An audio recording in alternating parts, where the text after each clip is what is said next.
Olá, gente! Meu nome é Benedita. E meu nome é Marciliana. Nós somos alunos do 7º semestre do curso de História e estamos aqui para fazer uma atividade relacionada ao o estágio 3.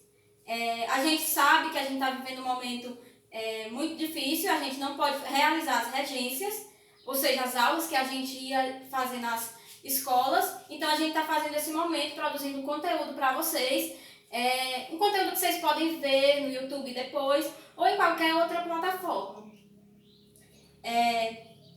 Então a gente hoje vai falar para vocês sobre uma das civilizações mais interessantes, mais intrigantes da antiguidade, que é a Mesopotâmia. Muitos alunos se perguntam por que é importante estudar a Mesopotâmia. A gente sabe que a Mesopotâmia ela é uma civilização muito recuada no tempo, tanto quanto o Egito. Então muita gente pergunta por que estudar uma coisa tão antiga. Mas foi na Mesopotâmia que surgiram as coisas que nós utilizamos até hoje, coisas que estão no nosso cotidiano, nas nossas crenças, e que a gente vai conhecer um pouquinho nessas aulas que a gente vai fazer para vocês. Só para frisar que uma das coisas mais importantes da Mesopotâmia é que foi na Mesopotâmia que surgiram os primeiros aglomerados urbanos, ou seja, o que a gente conhece por cidade hoje, obviamente com outras conotações, surgiu na Mesopotâmia. E por que surgiu na Mesopotâmia?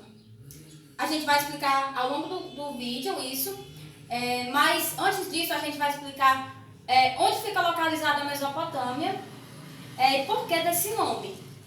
A Mesopotâmia, pessoal, ela fica localizada onde hoje a gente conhece o Iraque.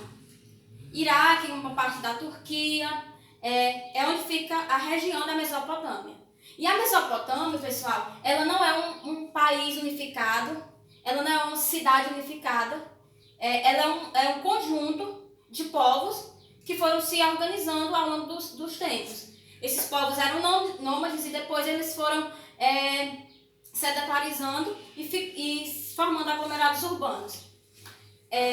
Mesopotâmia foi o nome que os gregos deram a essa região, porque eles viviam no meio de dois rios, que eram o Tigre e o Eufrates. Então, por isso que os gregos deram esse nome, Meso, que é meio, e Potâmia, que seria, ou Potamos, que seria rio. Então, região entre rios, que seria o Tigre e o rio Eufrates. E foi nessa região que surgiu as primeiras cidades, porque as pessoas dessa região precisaram controlar a natureza. A gente sabe que a Mesopotâmia, se vocês derem um pouquinho de olhada no mapa, ela tem uma parte alta Mesopotâmia e baixa Mesopotâmia. E aí, o pessoal que vivia na baixa Mesopotâmia, eles precisavam controlar as enchentes de geleiras que, quando descongelavam, causavam grandes transtornos para o pessoal que ficava ali na baixa Mesopotâmia. E aí, o que é que isso tem a ver? Porque antes disso, as pessoas não se organizavam socialmente. Então, a partir desse momento, precisou-se que grupos se organizassem para controlar a natureza, construir obras hidráulicas, como diques, valas, para conseguir controlar a água que causava transtornos a essas pessoas. Então, são as chamadas sociedades hidráulicas também. Então, elas precisaram controlar ao longo do tempo essas enchentes e elas fizeram essas obras públicas. Foram as primeiras sociedades a realizar obras públicas.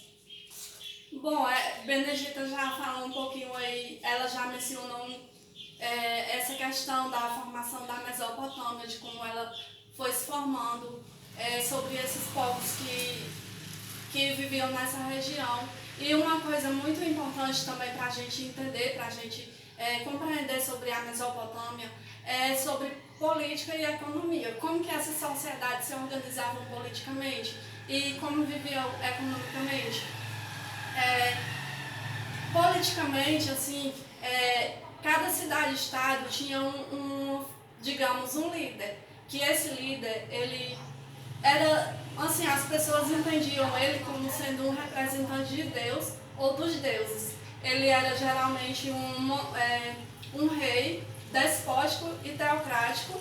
O que é isso? O que são esses termos complexos? Despótico é um rei que ele tem todo o poder em torno de si. Ele controla tudo na política de uma região. E teocrático diz respeito a essa questão do rei ser um representante divino, tipo, as pessoas verem ele como um deus na terra. Então, na Mesopotâmia também, esse rei tinha ligação assim, direta com a religião. Mas a religião a gente vai falar em um outro vídeo, que faz parte do segundo vídeo sobre o conteúdo de Mesopotâmia. E um conceito muito importante também para entender Mesopotâmia é o modo de produção asiático, ou modo de produção antigo. O que é isso? Assim, mesmo o nome parecendo muito complexo, mas é toda essa questão, assim, que o rei controlava tudo. Tudo que as pessoas faziam tinham que ter o controle do rei. Por exemplo, nesses diques e canais que a Benedita já falou, que eles faziam, o rei comandava também quem ia trabalhar naquelas construções, na arrecadação de tributos também o rei mandava tudo ali na Mesopotâmia. E sobre a economia, como que esses povos se organizavam, como que viviam economicamente. A agricultura, uma atividade muito importante até hoje na atualidade, em muitas regiões, ela foi muito importante para os mesopotâmicos também, porque era a principal atividade econômica que eles desenvolviam. Mas é importante também a gente entender que eles não viviam só da agricultura. Tinha o comércio também que eles já desenvolviam, e o comércio e outras atividades, assim, por exemplo, artesanato, mas eram atividades assim, mais em segundo plano. A principal delas, a principal atividade mesmo dos mesopotâmicos era a agricultura. E o comércio também eles já faziam, mesmo assim, e a gente vai poder ver no segundo vídeo que muitas coisas assim, ligadas à cultura foram impulsionadas graças ao comércio. Por exemplo, os cálculos matemáticos que começou a se desenvolver na Mesopotâmia, graças ao comércio, que eles tinham que ter uma certa administração, mas isso é assunto para um próximo vídeo. E só lembrando, gente, que quando a gente fala em Mesopotâmia e Crescente Fértil, são duas coisas um pouco distintas. Mesopotâmia é uma região e o Crescente Fértil compõe a Mesopotâmia, mas não só a região da Mesopotâmia. É uma região que vai desde a Mesopotâmia até o Egito. Isso é uma confusão que às vezes as pessoas fazem. Então, a gente agradece por vocês assistirem a gente até o fim, e continuem ligados que a gente vai produzir um outro material para vocês com esse mesmo tema, falando de outros aspectos dessa civilização tão intrigante, tão interessante, que é a Mesopotâmia.